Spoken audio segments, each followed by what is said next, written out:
দুই বিল্ডিং এর fire exit, আগুন লাগলে এই পথ দিয়েই বেরিয়ে প্রাণে বাঁচা যাবে, সেখানেই বেআইনি নির্মাণ, সেটাও আবার বড় বাজারের মতো ঘিঞ্জি জায়গায়। এ নিয়ে নিউজ 18 বাংলায় খোঁজ খবর শুরু করতেই তৎপর কলকাতা পুরসভা।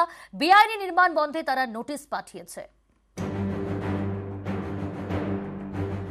দুই বিল্ডিং এর মাঝে ফায়ার এক্সিট, আগুন লাগলে এটাই বেরোনোর পথ, সেখানেই চলছে বেআইনি নির্মাণ। বড়বাজারের ঘিঞ্জি এলাকা, সেখানেই এরকম বেআইনি নির্মাণ, তাও আবার ফায়ার এক্সিটে। যে কোনো মুহূর্তে বড় সড় বিপদের আশঙ্কা। বিষয়টি নজরে আসতেই খোঁজ খবর শুরু করে নিউজ 18 বাংলা। তারপরেই নড়ে চড়ে বসে কলকাতা পুরসভা।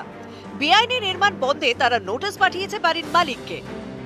বড়বাজারে কলকাতা পুরসভার ৪৫ নম্বর ওয়ার্ডে এভাবেই টিনের বেড়া দিয়ে, অর্থাৎ যে ফায়ার এক্সিট সেটা বন্ধ করে দেওয়া হয়েছে। আর এখানেই বহুতল রয়েছে, বেশ কয়েকটি বহুতল রয়েছে এর পেছনেও।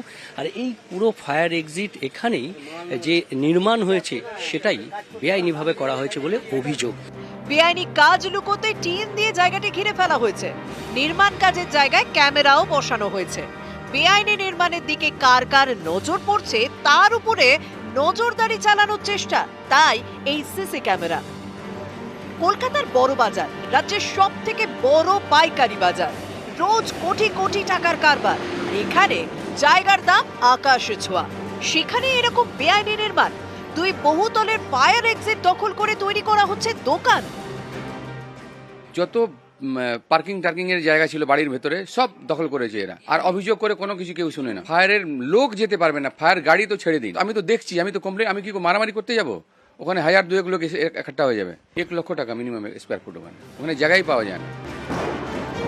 গত মাসে গার্ডেন ব্রিজে ভেঙে পড়ে নির্মীয়মান বহুতল, অনেকে প্রাণ যায়। পুরো আইনকে বুড়ো আঙুল দেখিয়ে ওই বহুতল নির্মাণ হচ্ছিল। এবার বড় বাজারে বেআইনি নির্মাণ।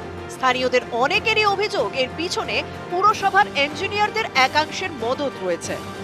পুরসভায় নিয়ে আসার পর যদি উপর থেকে উপর লেভেলের মানুষরা, যারা নেতারা আছে বা আরো পদাধিকারীরা, তারা যদি সেট থাকে, নিচে অধিকারী কি করবে? অসহায় আমরা।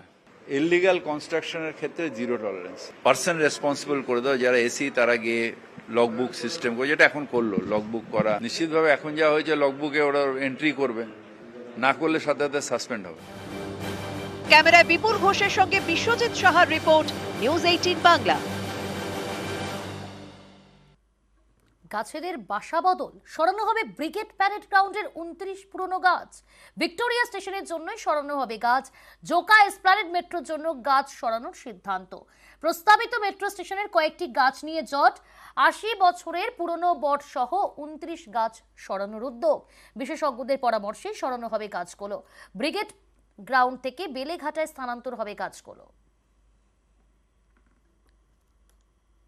ভিক্টোরিয়া মেমোরিয়াল স্টেশন, সেখানে কার্টন কভার মেথডে আমাদের কাজ পুরোদমে শুরু হয়ে গেছে। ওখানে কাজ করতে গিয়ে যেটা একটা সমস্যা আমরা ফেস করছি, সেটা হলো কিছু গাছকে আমাদের ট্রান্সপ্লান্ট করছি, মানে এই গাছগুলোকে সম্পূর্ণভাবে তুলে নিয়ে আমরা এটাকে আবার কামারডাঙ্গায় গাছগুলোকে লাগানো হচ্ছে, যাতে জীবনটাও থাকে এবং গাছগুলো সজীব থাকে। এটা তো আমরা আইআইটি ইঞ্জিনিয়ারদের সঙ্গে কথা বলে তাদের মতামত নিয়েই সবটা করছি।